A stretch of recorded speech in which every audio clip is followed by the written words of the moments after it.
भागवत जी में यह निश्चित किया गया कि मानव का धर्म क्या है। यह पहला प्रश्न है।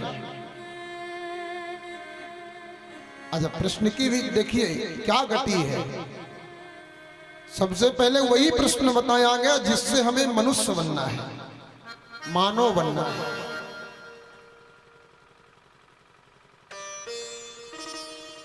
दूसरा प्रश्न है, मंदिर में जाएं तो पूजा किसकी करें। मंदिर में जाएं तो पूजा किसकी करें। मंदिर प्रभु श्री राधा कृष्ण भगवान का है, और मंदिर में ही राधा कृष्ण भगवान के मंदिर में एक खूंटी में काली मैया लटक रही है तो दूसरी खूंटी में दुर्गा मैया। बाहर निकला तो हनुमान दादा विराजित है, आगे बढ़े तो देखे तो शनि देव बैठे हैं, फिर और आगे देखा तो बोले साईं बाबा बैठे हैं, और आगे बढ़ के देखा तो चबूतरों में वो जिंद बाबा बैठे हैं, भूत बाबा बैठे हैं। बड़ी अटपटी दशा है। अब पूजा किसकी करे। पूरी जिंदगी आदमी का यही निश्चित नहीं हो पाता अपने को पूजा किसकी करना है। ये दूसरा प्रश्न। भागवत जी बताते हैं पूजा किसकी करना चाहिए। तीसरा प्रश्न क्या है, वह परमात्मा, वह भगवान अजन्मा है तो जन्म क्यों लेता है। वो निर्गुण निराकार है तो सगुण साकार क्यों होता है। चौथा प्रश्न है, भगवान के अवतार कितने हैं। पांचवा प्रश्न है, भगवान जब इस धरती को, इस धरा को छोड़ करके गोलोक गए तो धर्म कहां चला गया। और छठवां प्रश्न है, हे प्रभु जो भी कहिएगा सूक्ष्म में कहिएगा, संक्षिप्त में कहिएगा, क्योंकि कलयुग के मनुष्य के पास सब है, समय नहीं है। आदमी के पास सब है, समय नहीं है।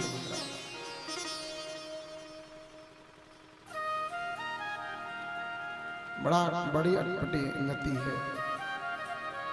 जबलपुर चलना है, जबलपुर चलना बोले हाँ, काहे के लिए। वो फिल्म देखने के लिए। कौन सी फिल्म लगी है। फिल्म हाँ चलो, तुरंत चलो। कथा सुनने चलना। कथा 7 दिन चलेगी, चलो किसी दिन बैठ के आ जाएंगे। कार्ड आया था अपने यहाँ भी, किसी दिन बैठ के। टाइम है, खेती में इतना काम है, ये काम है, वो काम है। इस कलयुग में मनुष्य के पास धर्म के लिए समय नहीं है।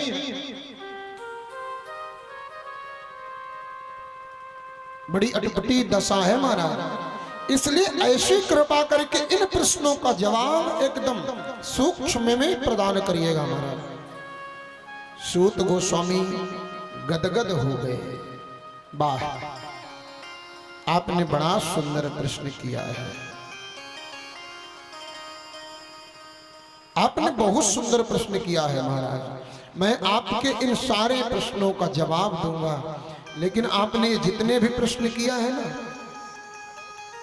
वह प्रश्नों का जवाब कोई साधारण व्यक्ति नहीं दे सकता। इन प्रश्नों का जवाब वही दे सकता है जिसके जीवन में गुरुदेव की कृपा हो, गुरु कृपा हो। इसलिए मैं कुछ बोलने से पहले अपने गुरुदेव को प्रणाम कर लूं। यम प्रव्रजन्तमनुपेतमपेत कृत्यम द्वैपायनो विरह कातर आजुहाव पुत्रेति तन्मये तया तरवोभिनेदो तम सर्वभूत हृदयं मुनिमानतोऽस्मि।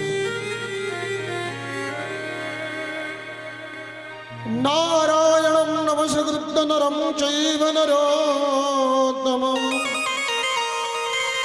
देवीं सरस्वतीं व्यासं ततो तो जय मुदीर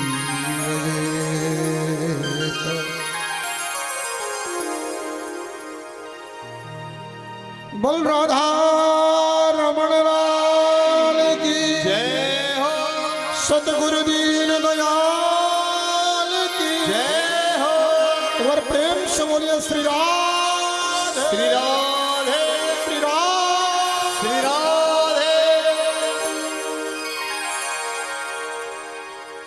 ये जानना तो जरूरी है कि भगवान ने हमें मनुष्य क्यों बनाया है। गुरुदेव को प्रणाम करके सूत गोस्वामी ने पहले प्रश्न का जवाब दिया। दुर्लभो मानुषो देहि देहिनां क्षणभंगुर तत्रापि दुर्लभं मन्ये वैकुंठ प्रिय दर्शनम।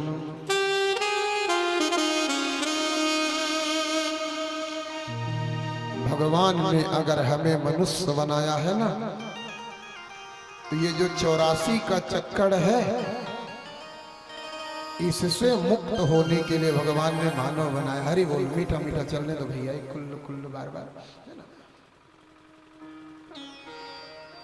84 के बंधन से मुक्त होने के लिए प्रभु ने मनुष्य बनाया है।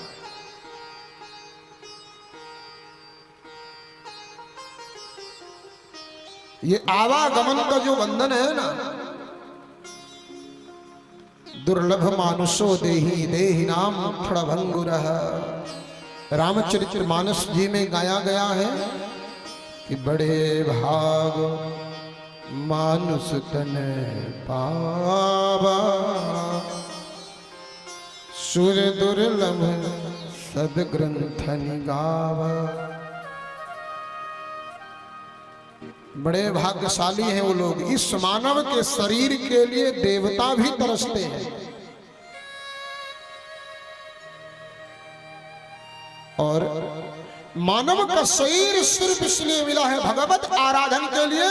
हमारे जो जन्म जन्मांतर के पाप है ना, उनको नष्ट करके भगवत धाम की प्राप्ति के लिए मानव का शरीर मिला है। मतलब कहने का क्या है, जन्म लियो बाबा जी बनो, बोले नहीं, बाबा जी बनना जरूरी नहीं है।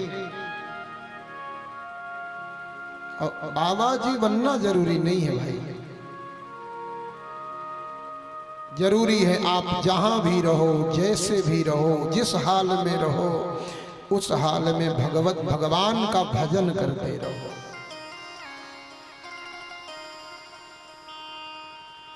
मन से भगवत चरणारविंद का ध्यान हो, कर से कर्म हो, कर से कर्म करो विधि नाना, मन राखो जहां कृपा निधाना।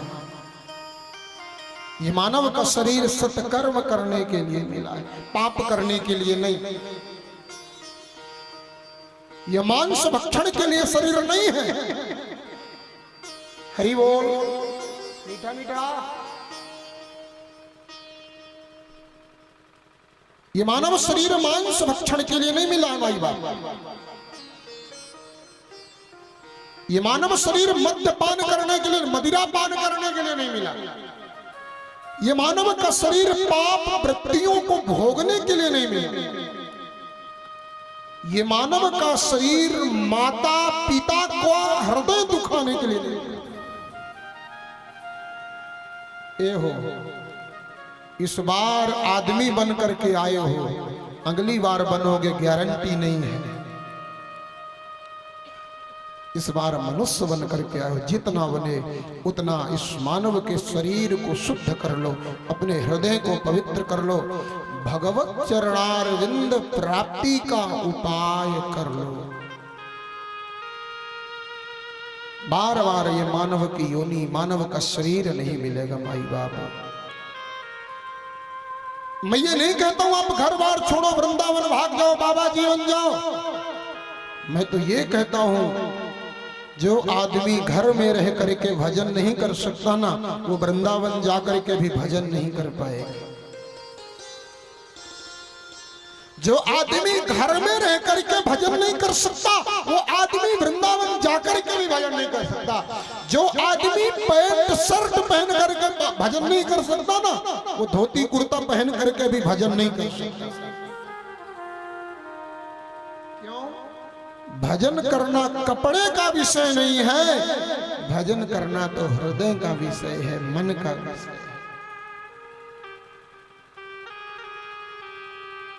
मैं ये नहीं कहता तुम वृंदावन जाओ, मैं तो ये कहता हूं अपने घर को वृंदावन बनाओ। मैं ये नहीं कहता तुम अयोध्या जी चले जाओ, मैं तो कहता हूं अपने घर को ही अयोध्या जी बना लो।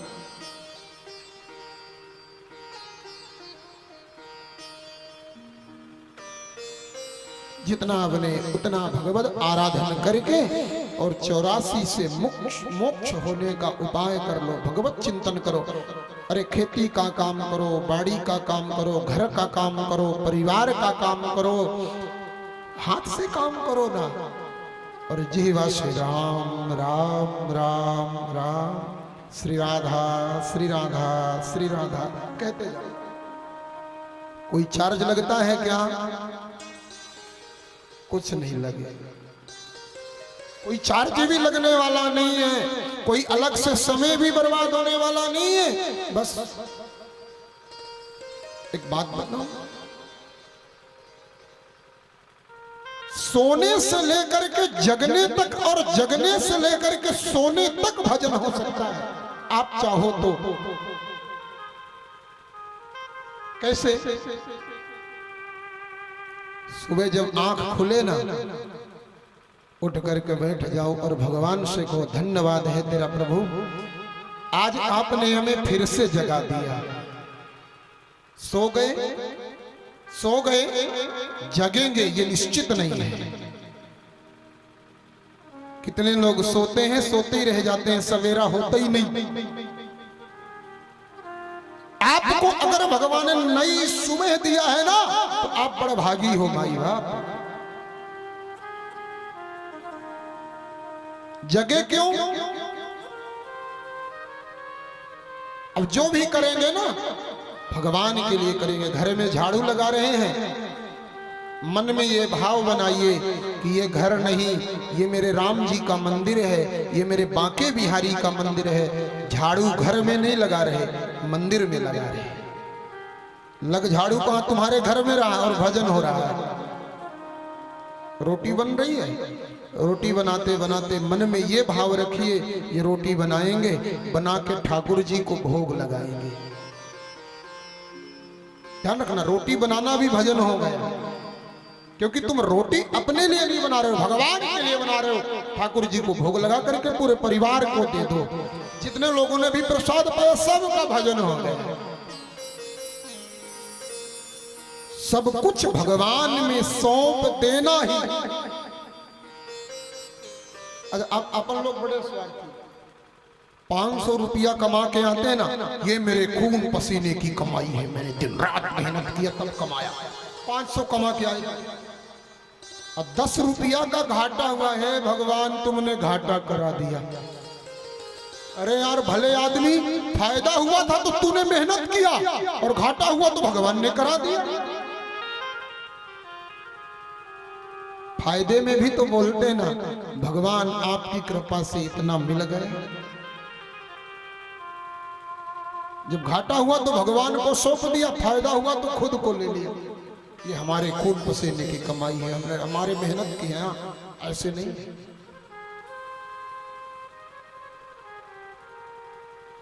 मानव जीवन की सार्थकता, मानव का शरीर मिला है, गृहस्थ में ही रह करके जिस स्थिति में है, जिस हाल में है, वहीं रह करके भगवान का नाम स्मरण करो, ठाकुर का नाम स्मरण करो। क्या बड़ा प्यारा भजन है, सुबह उठा करिए तो गाया करिए, बहुत प्यारा भजन है। मैं हमेशा इस भजन को गाता हूँ। तेरी मेहरबानी का है बोझ इतना, जिसे मैं उठाने के काम। तेरी मेहरबानी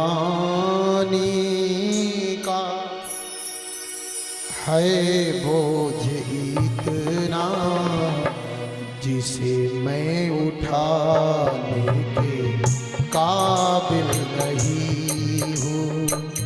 तेरी मेहरबानी का है बोझ इतना, जिसे मैं उठाने के काबिल नहीं हूँ। तेरी मेहरबानी का है बोझ इतना, तेरी मेहरबानी सभी गाइए मेरे साथ। है बोझ इतना, जिसे मैं उठाने के काबिल नहीं हूँ। जिसे मैं उठाने के काबिल नहीं हूँ। मैं आ तो गया हूँ मगर जानता हूँ, मैं आ तो गया हूँ मगर जानता हूँ।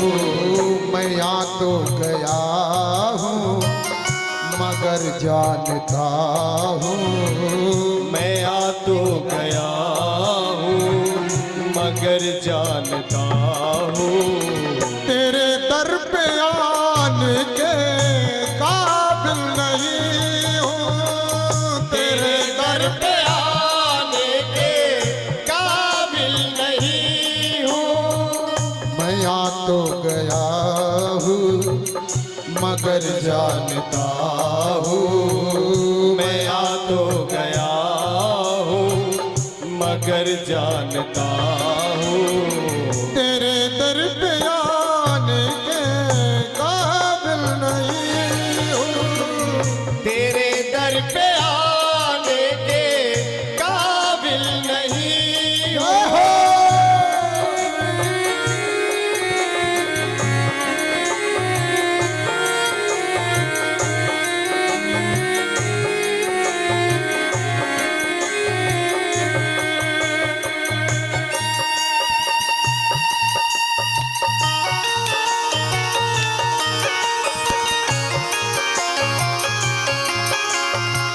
तालियां बजनी चाहिए मीठी मीठी भाव से।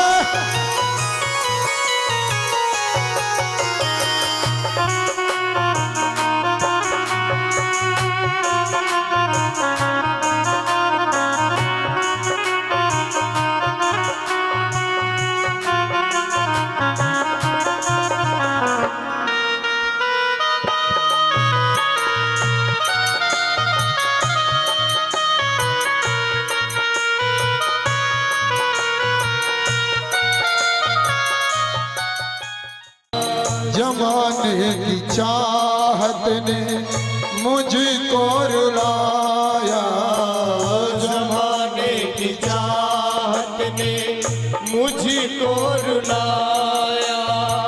मगर तेरा नाम जुबां पे न आया।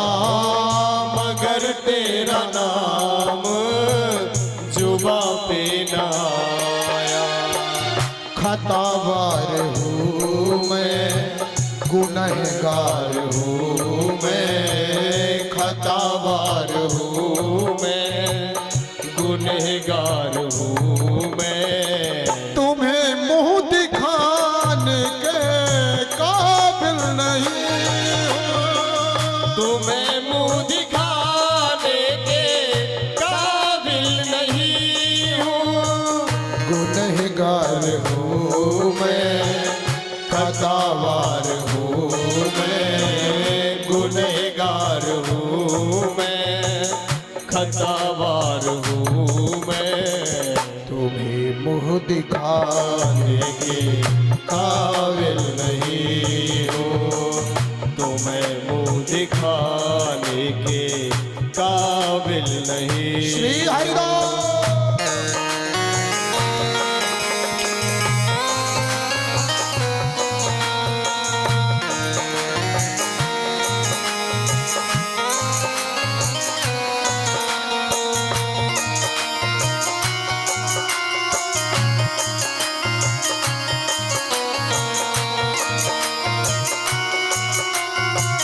श्री हरिदास।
मुझे जिंदगानी, मगर तेरी महिमा मैंने नहीं जानी, मगर तेरी महिमा मैंने नहीं जानी।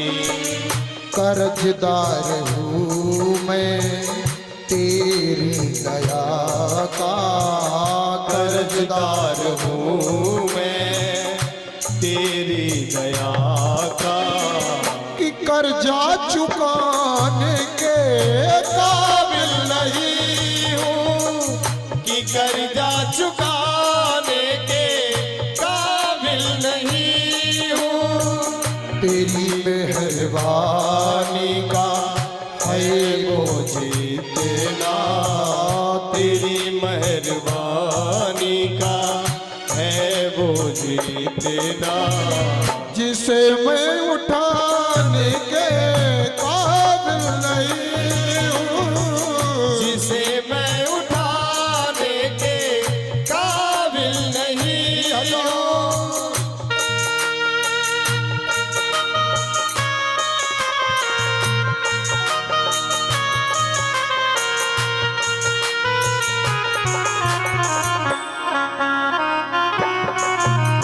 राधा रमन लाल की जय हो।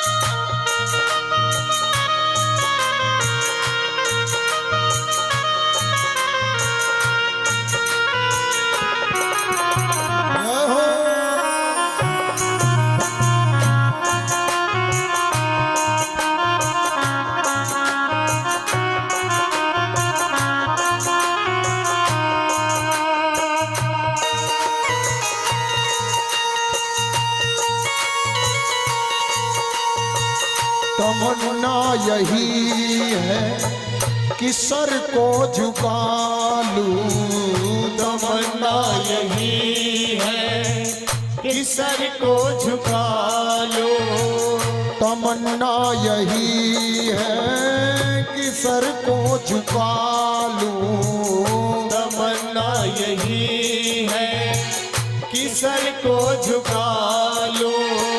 तेरा दर्श एक बार जी भर के पालूं, तेरा दर्श एक बार जी भर के पालूं, सिवा मेरे आंसू के ओ मेरे मालिक, सिवा मेरे आंसू के हो मेरे मालिक, कुछ भी चढ़ाने के काबिल नहीं हूँ, कुछ भी चढ़ाने के काबिल नहीं हूँ, मैं कुछ भी चढ़ाने के काबिल नहीं हूँ, कुछ भी चढ़ाने के काबिल नहीं हूँ। तेरी मेहरबानी का है मुझे इतना, तेरी मेहरबानी का है मुझे इतना, जिसे मैं उठाने के काबिल नहीं हूँ, जिसे मैं उठाने के काबिल नहीं हूँ। बोल राधा रमण लाल की, सदगुरु दीन दयाल की जय हो। एक बार प्रेम से कहिए श्री राधे, श्री राधे, श्री राधे। श्री राधे। दोनों हाथ ऊपर एक बार होने चाहिए सबके, करिए भला दोनों हाथ एक बार प्यार से ऊपर और प्रेम से बोलिए मेरे साथ में, मैं बोलूंगा मेरे साथ में भी बोलिएगा। तेरी मेहरबानी का है बोझ इतना, तेरी मेहरबानी का है बोझ इतना, जिसे मैं उठाने के काबिल नहीं हूँ, जिसे मैं उठाने के काबिल नहीं बोलना, पूरे हृदय से बोलना है ठाकुर जी के लिए।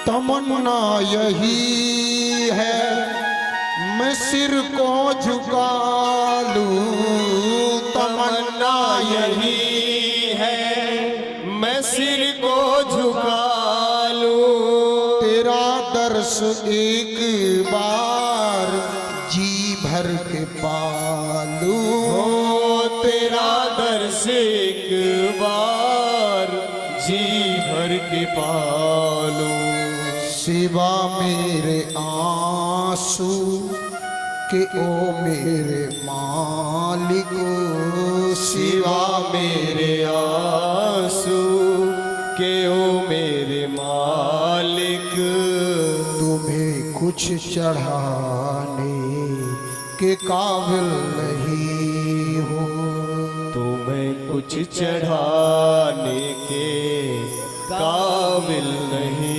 बोल राधा रमण लाल की जय हो, प्रेम से कहिए श्री राधे। श्री राधे। तुमने अदा की मुझे जिंदगानी, ये भगवान की कृपा का साक्षात स्वरूप है। वो ये जिंदगी, ये जीवन, ये मानव का शरीर,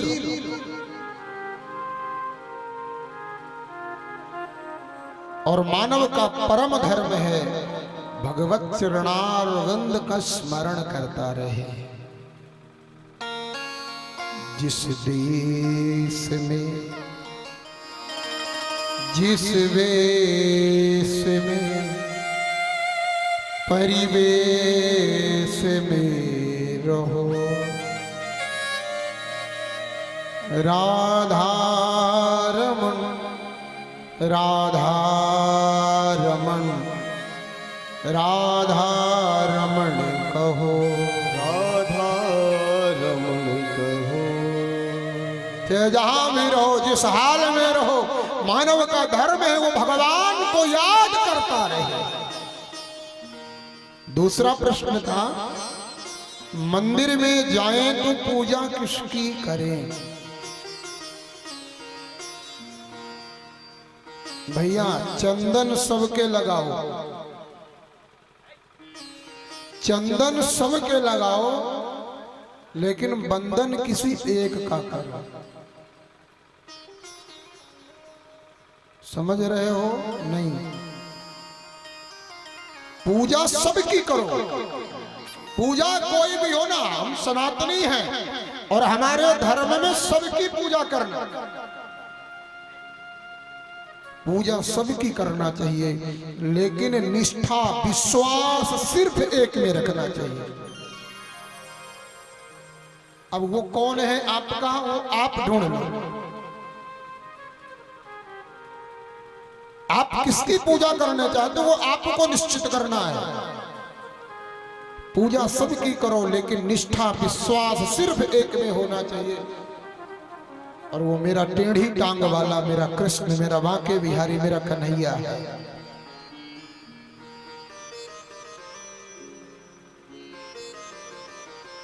गोविंद में पूरा विश्वास होना चाहिए। पूजा सबकी करो, विश्वास तो केवल कृष्ण में होना चाहिए। फिर आपकी आस्था है, जहां भी जैसे भी है। पूजा करते करते जिसकी पूजा करो ना, उसी के गुण आने लग जाते हैं, वही बन के पूजा भी करना पड़ता है। भूत की पूजा करो तो भूत बनना पड़ता है, भूत के गुण ऑटोमेटिक आने लग जाते हो। जानते हो वो झाड़ फूक करने वाला जो गांव में बड़े भोपा लोग होते हैं, तो आधे भूत होते हैं, वो पूरे भूत भले न होते वो झाड़ फूक करने वाले, लेकिन आधा भूत तो पक्का है। तो बुरा मत मानना ऐसा कोई बैठा हो तो। भूत की पूजा करते करते आधा भूत आदमी हो ही जाता है। गुण आते हैं ना पूजा के, भूत भूत्वा भूतम यजेत, देव भूत्वा देवम यजेत। बांके बिहारी का भजन करोगे, बांके बिहारी का पूजन करोगे, तो धीरे धीरे ठाकुर जी की कृपा के गुण आने लगते हैं। वो गुण, वो ठाकुर जी का, धीरे धीरे कृपा के गुण ठाकुर जी का। और वो राम जी का भजन करो तो राम जी जैसा धैर्यवान, राम जी का धर्म हृदय में आने लग जाता है। निवेदन है मेरा, पूजा सबकी करो लेकिन निष्ठा किसी एक में रखो, विश्वास किसी एक में रखो। बस आप निश्चित कर लेना। आजा, यहाँ मंदिर जाते हैं, जाके मंदिर में केले के ठेले में जाके सबसे सस्ता वाला केला ढूंढते हैं। कितने रुपए दर्जन है? बोले 40 रुपया। अब ठठोलते हैं पूरा गोटे गांव कि 10 रुपया दर्जन वाला केला कहाँ मिलेगा। और 10 रुपया दर्जन वाला केला लेकर के फिर मंदिर जाएंगे। जाकर के अब मंदिर में 10 रुपया दर्जन का केला चढ़ा करके, हे भगवान हाथ का दर्द ठीक हो, पैर का दर्द ठीक हो जाए, बेटे की नौकरी लग जाए, बहू को बेटा हो जाए। भगवान ने कहा 10 रुपए के केले के बदले में 40 रुपए का केला लेके जा, परेशान मत कर।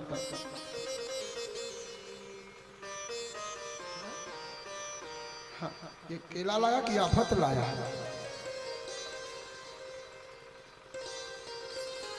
ऐसी पूजा नहीं होनी चाहिए। भगवान निष्ठा हो, विश्वास हो, पूर्णतम भगवान की सेवा हो, भगवान की पूजा हो, लेकिन बदले में मांगना उचित नहीं है। अपने मालिक से क्या बताएं? मांगा उससे जाता है जिसे पता नहीं है कि हमारी जरूरत क्या है। अरे वो तो सब जानता है कि मेरे भक्त को जरूरत क्या है। बस ध्यान रखना, आपको बर्तन मजबूत रखना है, आपका पात्र मजबूत होना चाहिए। भगवान ये देखता है कि इसके बर्तन में ये जाने लायक है कि नहीं। भाई ये देखना पड़ेगा ना। अब 5 लीटर का बर्तन है, उसमें 50 लीटर मांग रहे हो तो कैसे बने? बर्तन को बड़ा करने के लिए भजन करना पड़ेगा।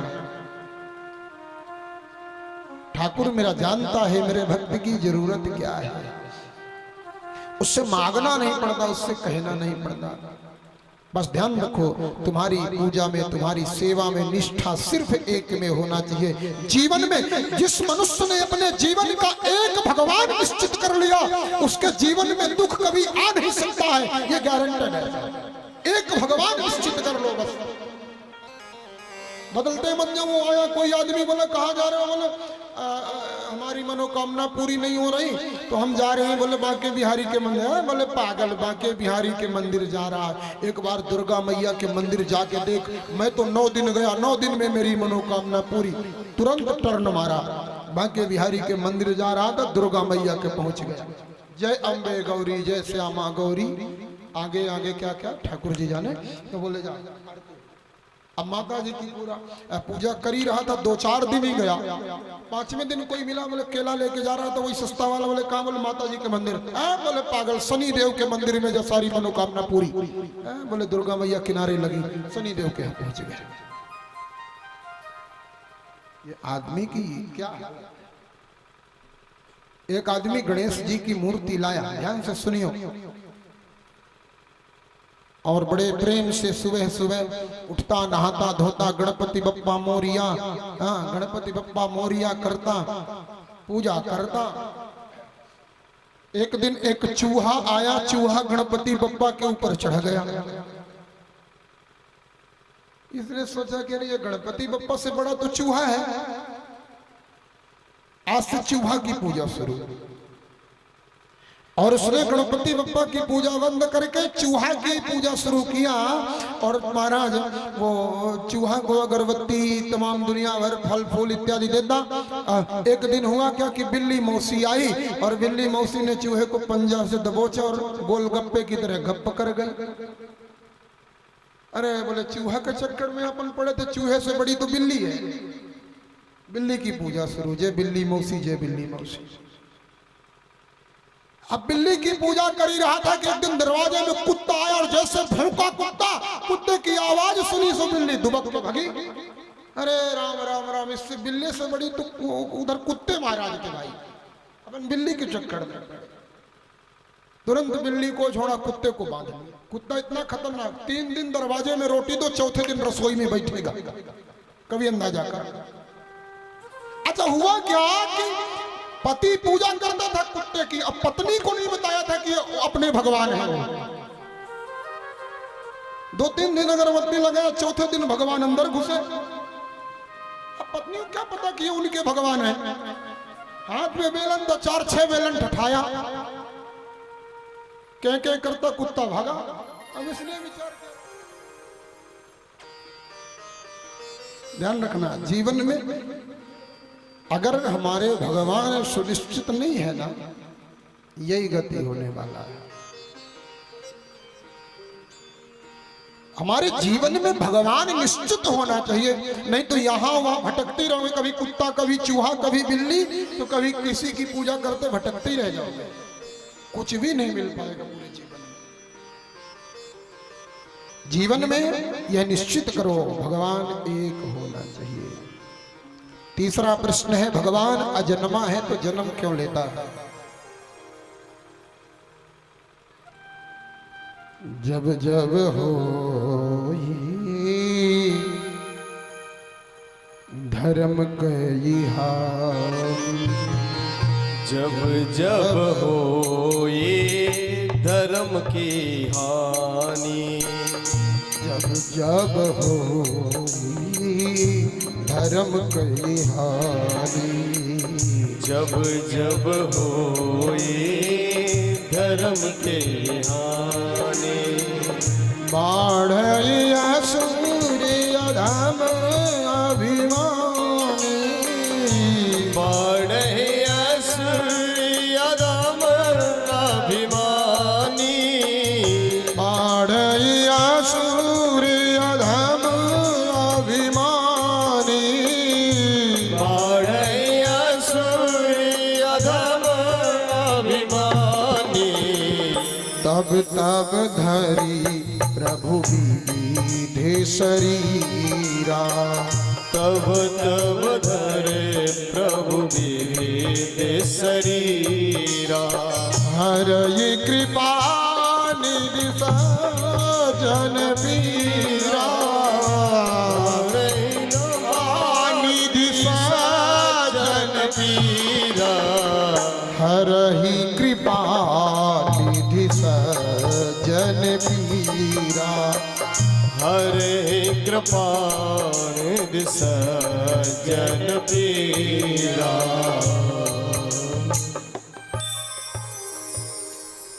भगवान अजन्मा है फिर भी जन्म लेता है, क्यों? जब जब इस पृथ्वी में धर्म की हानि होती है, अधर्म बढ़ता है, धर्म घटता है, इस पृथ्वी में अत्याचारी लोग बढ़ जाते हैं, धर्मात्माओं को सताने लग जाते हैं, उन अत्याचारियों के विनाश के लिए, अधर्म को नष्ट करने के लिए, धर्म की स्थापना के लिए मेरे भगवान का अवतार होता है। कभी नरसिंह बन करके वो हिरण्याकुश को मारे हैं, कभी श्री राम बन करके वो रावण को संहारे हैं, कभी श्री कृष्ण बन करके वो कंस को पछारे हैं। वो महाराज अधर्म को नष्ट करने के लिए, धर्म की रक्षा करने के लिए, परित्राणाय साधूनां विनाशाय च दुष्कृतां धर्म संस्थापनार्थाय संभवामि युगे युगे। यदा यदा हि धर्मस्य ग्लानिर्भवति भारत अभ्युत्थानम् अधर्मस्य तदात्मानं सृजाम्यहम्। मैं धर्म की रक्षा के लिए, मेरे भगवान धर्म की रक्षा के लिए अवतरित होते हैं, अधर्म को शांत करके धर्म का उत्थान करते हैं। मेरे प्रभु निर्गुण निराकार हो करके,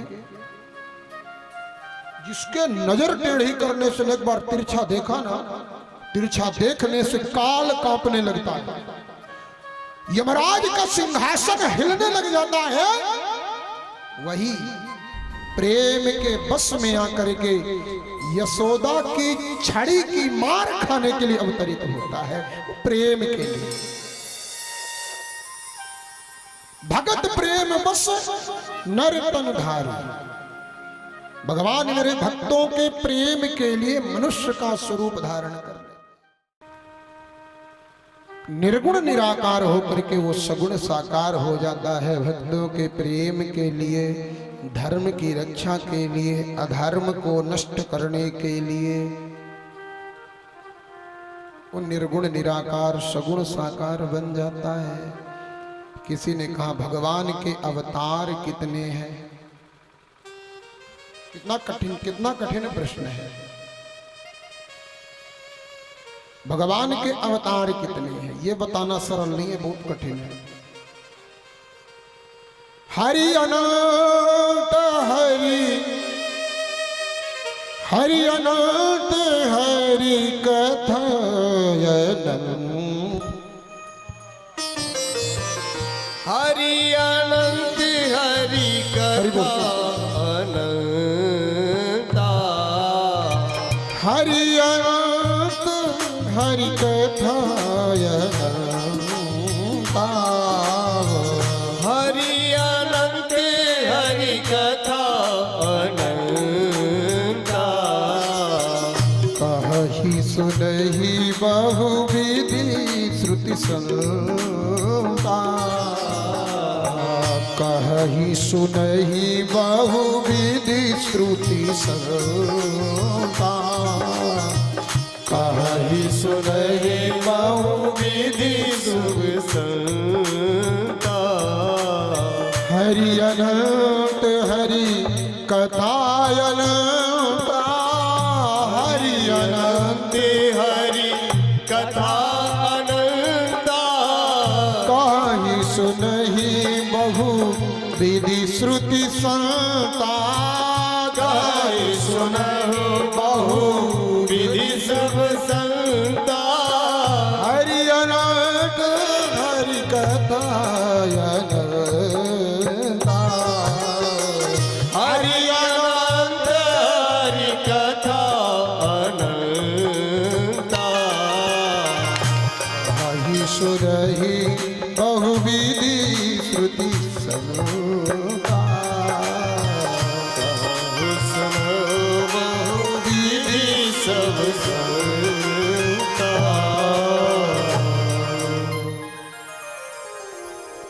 भगवान के अवतार कितने हैं? किसी ने पूछा कि उसका असर कहां तक है? किसी ने पूछा कि भगवान है कहां? भगवान के अवतार कितने हैं? बोले जो जो तुम्हें दिख रहा है वह सब भगवान है। यहाँ बैठे मैं दिख रहा हूं, ये दिख रहे हैं, ये दिख रहे हैं, ये दिख रहे हैं, ये दिख रहे हैं, ये पेड़, ये पौधे, ये आपके बगल में बैठा हुआ आदमी भी, आपके बगल में बैठी हुई माई, सब भगवान है।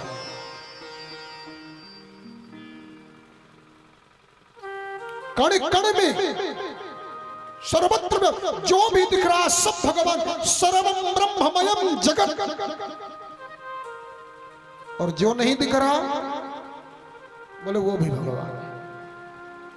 जो दिख रहा है वो भी भगवान, नहीं दिख रहा वह भी भगवान, सर्वत्र व्याप्त है मेरा प्रभु। अब उसका अवतार कितने का है? बोले अनंत है। वो भगवान अनंत है। तो बोले महाराज एक बात बताइए, अगर वो अनंत है तो फिर अब भजन कैसे बनेगा? अवतार कुछ प्रमुख तो हैं। बोले हैं। बोले कितने? बोले 24 प्रमुख अवतार कितने हैं? बोले 24। अनंत भगवान तो है ही है, लेकिन उनके प्रमुख अवतार 24 है। बड़े ध्यान से सुनिएगा, वो 24 अवतारों का भागवत जी में वर्णन किया गया। भगवान का सबसे पहला अवतार है सनक सनंदन सनातन सनत कुमार, पहला अवतार। 24 अवतारों में सबसे पहला अवतार सनक सनंदन सनातन सनत कुमार। भगवान का दूसरा अवतार है बाराह भगवान। तीसरा अवतार है भगवान का देव ऋषि नारद जी।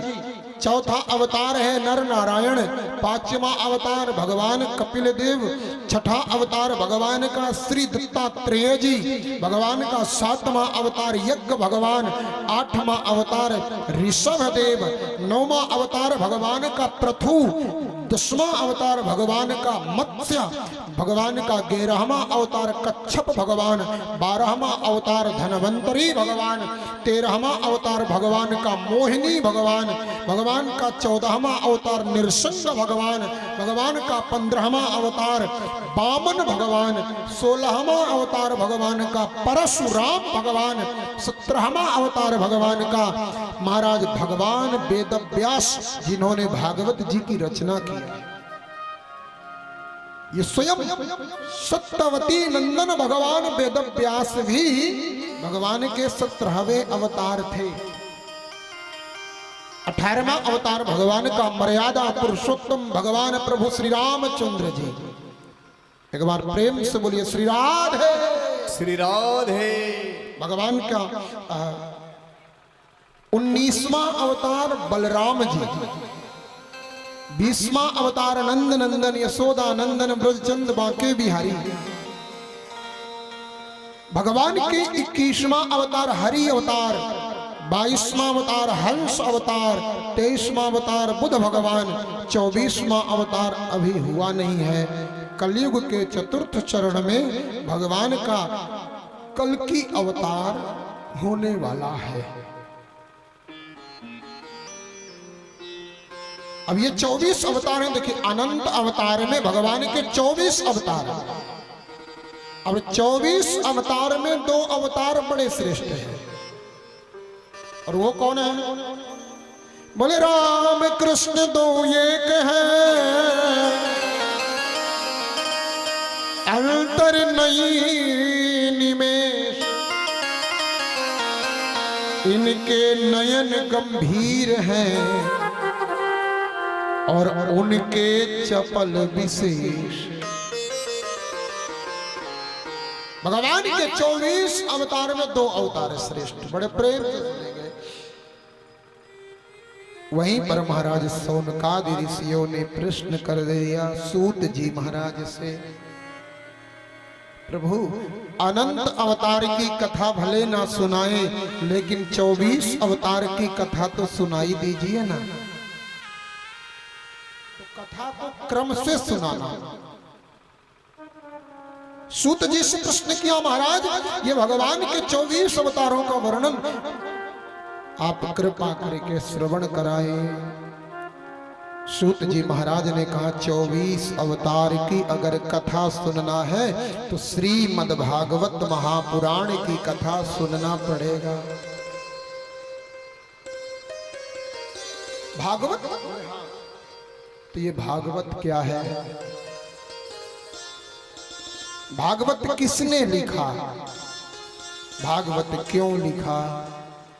भागवत किसे सुनाया, कैसे सुनाया, ये सारी बातें बताई।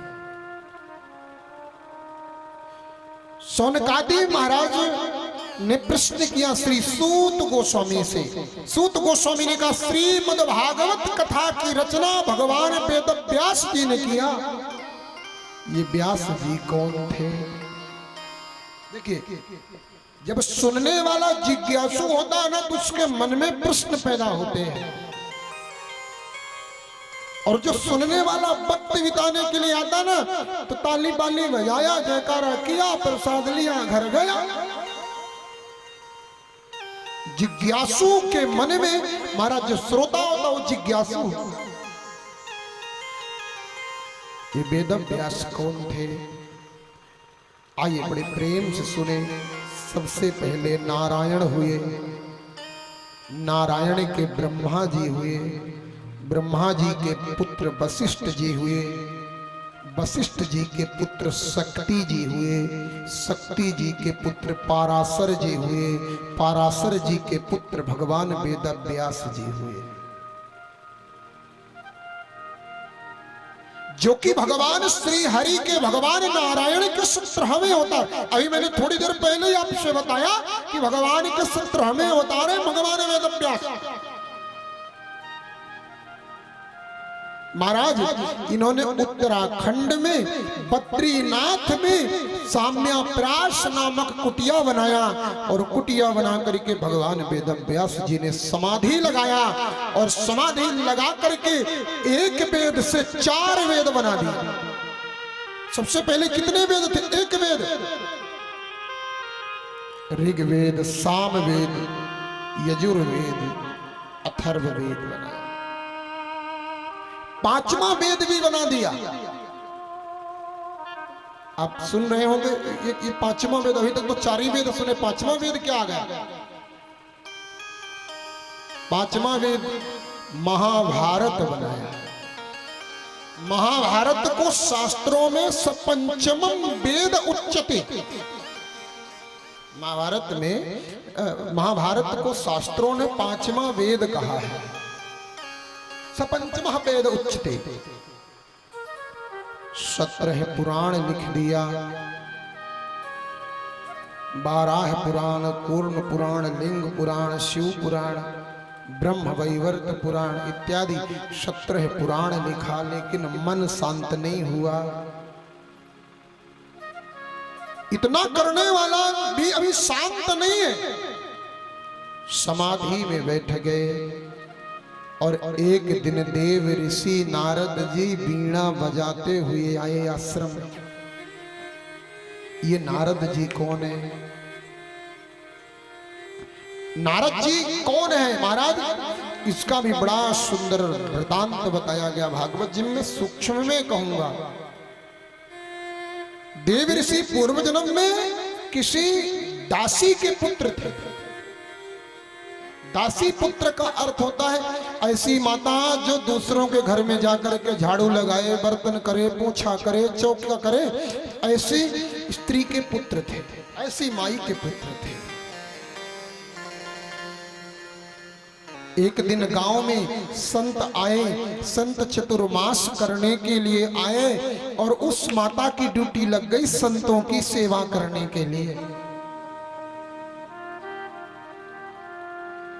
संतों की सेवा में ड्यूटी लगी, मां की संतों की सेवा में महाराज सेवा मिल गई।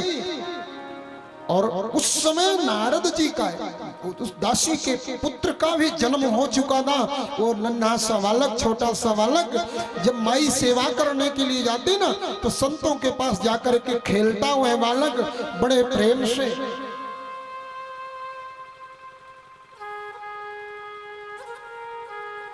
चार महीने संतों का जूठन प्रसादी पाया और जूठन प्रसादी पा करके 4 माह बाद संतों की सेवा किया, चरण दबाया, खूब सेवा किया। चतुर्मासा पूरा हुआ, संत जाने को तैयार हुए। वह बालक संतों के चरण पकड़ लिया। महाराज, आज तक हम आपके साथ रहे हैं, बड़ा आनंद रहा, आज आप जाने वाले हैं, बताइए हमारा जीवन कैसे व्यतीत होगा? हम भी आपके साथ चलेंगे। नारद जी को समझाया संतों ने, अभी आपकी माँ है, माँ की सेवा करो। माँ की सेवा करने के उपरांत जब माँ का देवलोक गमन हो जाएगा तब आप हमारे साथ चलना। नारद जी के पिता भी नहीं थे, पूर्व जन्म की कथा है, नारद जी के पिताजी भी नहीं थे। अब तो नारद जी का मन जो है ना, मां के पास भी नहीं लगता था, बड़े दुखी रहते हैं। धीरे धीरे समय व्यतीत हुआ और वर्ष भर के पहले ही एक दिन माता गई और जाकर के गाय दुहने के लिए गौशाला में गई कि विषैला काला सर्प था, उसके ऊपर पैर लगा और उस सर्प ने मां को काटा, मां का प्राणांत हो गया। नारद जी ने संस्कार इत्यादि किया और संतों के पास भग गए। संतों ने 12 अक्षर मंत्र प्रदान किया। दासी पुत्र थे नारद जी पूर्व जन्म में, दासी पुत्र को 12 अक्षर मंत्र गुरु मंत्र मिला। उस मंत्र का जप करने लगे, प्रसन्न रहने लगे। भजन करते करते एक दिन समाधि लगी और भगवान ने एक झलक नारद जी को आंख बंद किए में दिखा दिया। नारद जी छटपटा गए, प्रभु दिख जाओ ना, दिख जाओ ना। आकाशवाणी हुई, आपका अगला जन्म देव ऋषियों में होगा, देव ऋषि बन करके आप अवतरित होंगे। देव ऋषि नारद जी का दूसरी बार अवतरण हुआ, स्वयं भगवान स्वरूप में नारद जी प्रकट होते हैं। देवदत्ताम इमाम वीणा स्वर ब्रह्म विभूषिता। ध्यान रखना, देव ऋषि नारद जी का दूसरी बार भगवान ब्रह्मा जी के द्वारा प्राकट्य होता है, वही बालक नारद जी बनकर के अवतरित हुआ। नारद जी ने भगवान वेदव्यास जी के सामने, जब वेदव्यास जी समाधि में थे, नारद जी प्रकट हुए और प्रकट होकर के अपने जीवन की सारी कथा सुनाया। और कथा सुना करके वेदव्यास जी को अपने पिता ब्रह्मा के मुंह से भागवत जो नारद जी ने सुना था, 4 श्लोकों की भागवत, वह भागवत नारद ने भगवान वेदव्यास जी को दिया। और भगवान वेदव्यास ने समाधि लगाया, समाधि लगा करके 18,000 श्लोकों की भागवत बना दी।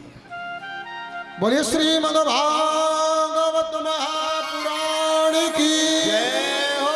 एक बार प्रेम से बोलिए श्री राधे। श्री राधे।